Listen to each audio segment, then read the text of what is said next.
I do want to bring in a witness in that area, Annie Evanson. Annie, are you with us? Hi, yes, I am. Annie, can you please tell us where you are roughly and what you're experiencing at this time? Sure. So I actually live in an apartment building that is directly across the street from Northside Medical, and I work from home. So my window, unfortunately, faces the hospital itself. So I started to see and hear a lot of police activity.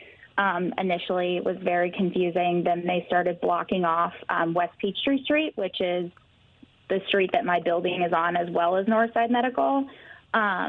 Very quickly after that, the building that I'm in came on an intercom, told us to stay indoors, that there was an active shooter around us. They, at that time, had not located him, so they just told us to stay in place and be careful. I saw a couple of people come out on stretchers. Grady Hospital acted very quickly and had 3 to 4 ambulances outside. So those were unfortunately loaded up with people who had sustained injuries. Oh my gosh. And they did get them out as soon as possible, which I thought was great that they did a good job with that. I mean, Annie, I can only imagine what's going through your mind as you're watching all of this. What were you thinking? It's definitely very scary. I mean, Northside Medical obviously has a ton of medical professionals. You could see some of those professionals. I don't know if they were in offices, but I could see them all kind of huddled together in certain areas through the windows.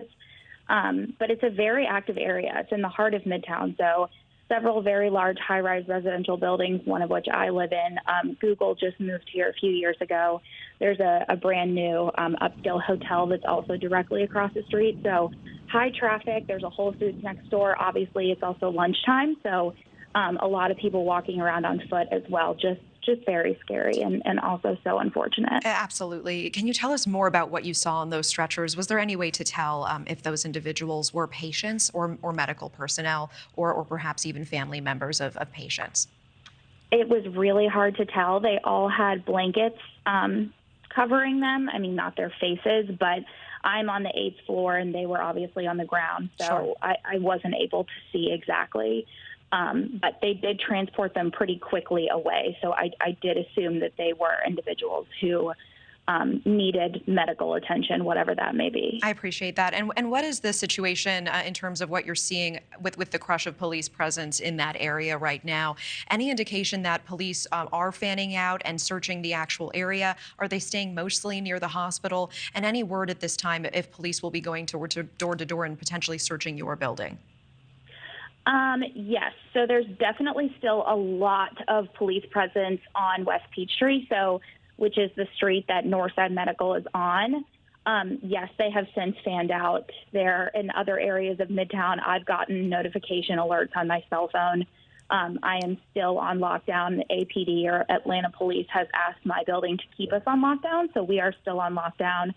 And I know that there are helicopters circling. They are very much looking for this guy. Okay. As the suspect. Annie, thank you so much. We really appreciate it. And please continue to stay safe. I know it is such a rattling experience and a difficult day. Thank you so much for your time, Annie Evanson.